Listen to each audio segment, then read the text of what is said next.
పట్టణం చెందినటువంటి ప్రేమ్ నగర్ ఏరియాకి సంబంధించినటువంటి ముఖ్యమైనటువంటి యూత్ అంతా కూడా వెంకటేష్, వసంత్, అదేవిధంగా వంశీ,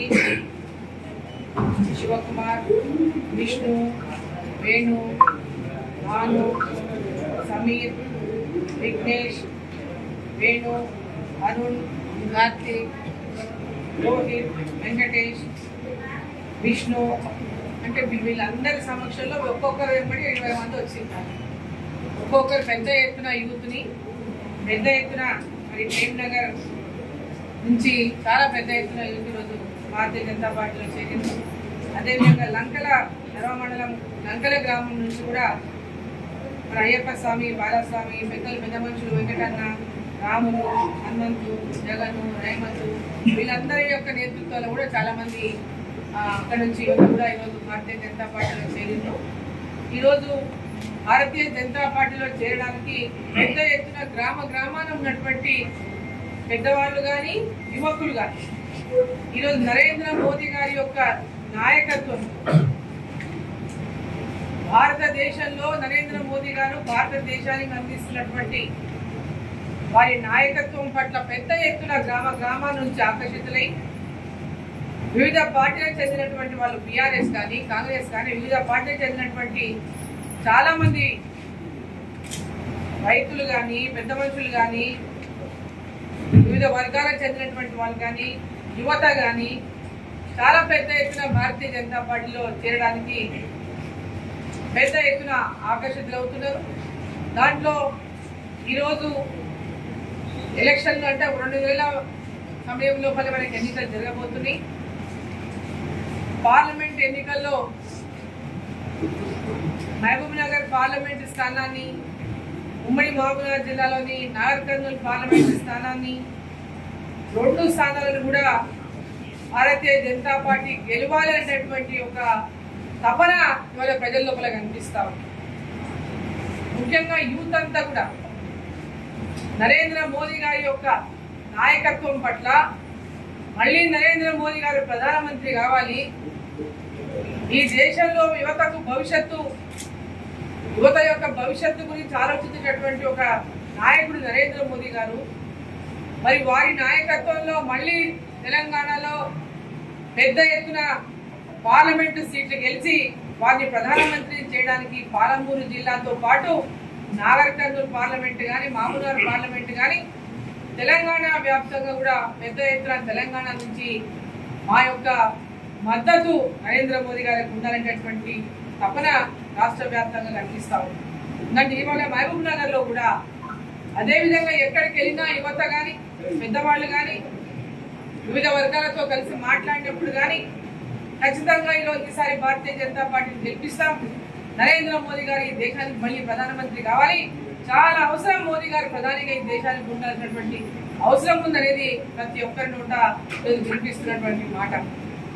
ఆ నేపథ్యంలోనే ఈరోజు యువత అంతా కూడా పెద్ద ఎత్తున నరేంద్ర మోదీ గారి నాయకత్వంలో భారతీయ జనతా పార్టీ మేము పనిచేస్తాం, ఇక్కడ భారతీయ జనతా పార్టీ మేము గెలిపిస్తాం, మేమందరం కూడా కష్టపడతాం, ప్రతి ఒక్క వార్డుల్లో ప్రతి ఒక్క బూత్లో కూడా కష్టపడి భారతీయ జనతా పార్టీ యొక్క విజయానికి తోడ్పడతామని ఈరోజు పెద్ద ఎత్తున ఈరోజు యూత్ కానీ పెద్దవాళ్ళు కానీ ఈరోజు పార్టీలో జాయిన్ అయ్యారు. వారికి అందరికీ కూడా నా యొక్క హృదయపూర్వకమైనటువంటి సుస్వాగతం. పార్టీలోకి వాళ్ళందరికీ కూడా స్వాగతిస్తా ఉన్నా. మరి గెలిపే లక్ష్యంగా రేపు రాబోయేటటువంటి పార్లమెంట్ ఎన్నికల్లో ఇక్కడ పార్లమెంట్ అభ్యర్థి గెలిపే లక్ష్యంగా ప్రతి ఒక్కరు కూడా మరి కృషి చేస్తారని చెప్పి నేను మరి సందర్భంగా ఆశిస్తూ ఈరోజు తెలంగాణ రాష్ట్రంలో మనం చూస్తా ఉన్నాం.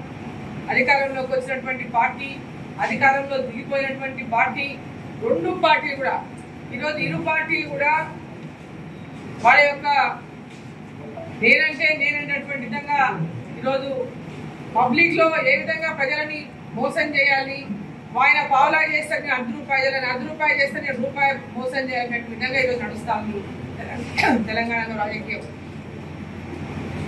ఈరోజు అసెంబ్లీలో కానీ బయట కానీ కేవలం 6 గ్యారెంటీల విషయం మాట్లాడుతున్నారు. ఈరోజు 6 గ్యారెంటీల అమలు విషయానికి వస్తే వాళ్ళు పెట్టినటువంటి బడ్జెట్ చూస్తే 6 గ్యారంటీలు కావచ్చు, వాళ్ళు ఇచ్చినటువంటి అనేక హామీల పట్ల చిత్తశుద్ధి లేదనే చాలా స్పష్టంగా మనకు అర్థమవుతా ఉంది. వాళ్ళు పెట్టినటువంటి బడ్జెట్ చూస్తేనే వాళ్ళకు 6 గ్యారంటీల అమలు విషయంలో చిత్తశుద్ధి లేదు. ఈ రాష్ట్ర ప్రభుత్వానికి కేవలం కాగితాలకే పరిమితం చేసేటటువంటి లక్ష్యం ఈరోజు కనిపిస్తా ఉంది ఈ రాష్ట్ర ప్రభుత్వానికి. గతంలో టీఆర్ఎస్ పార్టీ ఏ విధంగా అయితే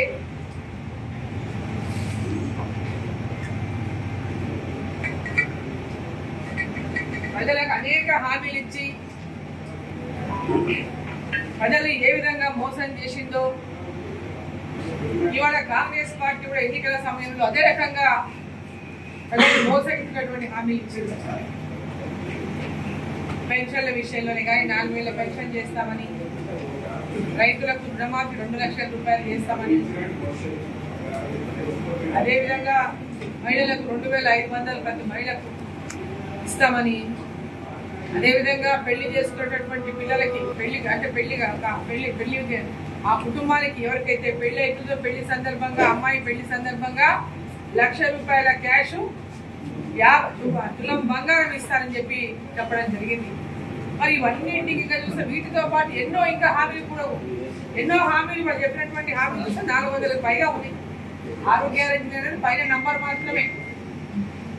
చదువు అంటే యువతకు ఉద్యోగాల పట్ల కానీ, చదువుకున్నటువంటి విద్యార్థులకు ఉద్యోగం వచ్చేంత వరకు కూడా నిరుద్యోగ వృద్ధి ఇస్తామని ప్రకటించింది ప్రియాంక గాంధీ గారు. దాని గురించి ఎవరు మాట్లాడటమే లేదు ఇవాళ. సో ఇవాళ తెలంగాణ రాష్ట్రంలో ఎలక్షన్లు వస్తున్నాయి కాబట్టి ఈ పార్లమెంట్ ఎలక్షన్ల కోసం ఏదో చేస్తాం, మేము చేస్తున్నటువంటి నమ్మకాన్ని అందించడానికే ఈరోజు కాంగ్రెస్ పార్టీ ప్రయత్నం చేస్తాం. ఇక బీఆర్ఎస్ పార్టీ పరిస్థితి తెచ్చే ఉంది. ఈరోజు బీఆర్ఎస్ పార్టీ ప్రజల్ని మోసం చేసి ఈరోజు అధికారంలోకి వచ్చింది. మేడిగడ్డ కూలిపై దశకు చేరుతుందని మేడిగడ్డ ఈరోజు కాళేశ్వరం ప్రాజెక్టు లక్షల కోట్ల రూపాయలు వేటి పాలు నీటి పాలు అయినటువంటి పరిస్థితి మనం చూస్తాము. భారతీయ జనతా పార్టీ తెలంగాణ రాష్ట్రంలో బీఆర్ఎస్ పార్టీ చేసినటువంటి అవినీతి పైన కానీ, అబద్ధపు హామీల పైన కానీ అనేక పోరాటాలు చేసింది. ప్రజల లోపల పెద్ద ఎత్తున చైతన్యాన్ని తీసుకొచ్చింది. పోరాటాలు చేసి పెద్ద ఎత్తున Bharatiya Janata party BRS party పైన ప్రజల లోపల తీవ్రమైన వ్యతిరేకతను సృష్టించడంలో కీలక పాత్ర పోషించింది. ఈరోజు అనేక అబద్ధపు హామీలతో కానీ, అబద్ధపు దుష్ప్రచారాలతో కానీ బొటాబొటిగా మెజార్టీతో ఈరోజు అధికారంలోకి వచ్చినటువంటి కాంగ్రెస్ పార్టీ 6 గ్యారంటీల పేరైతేనేమి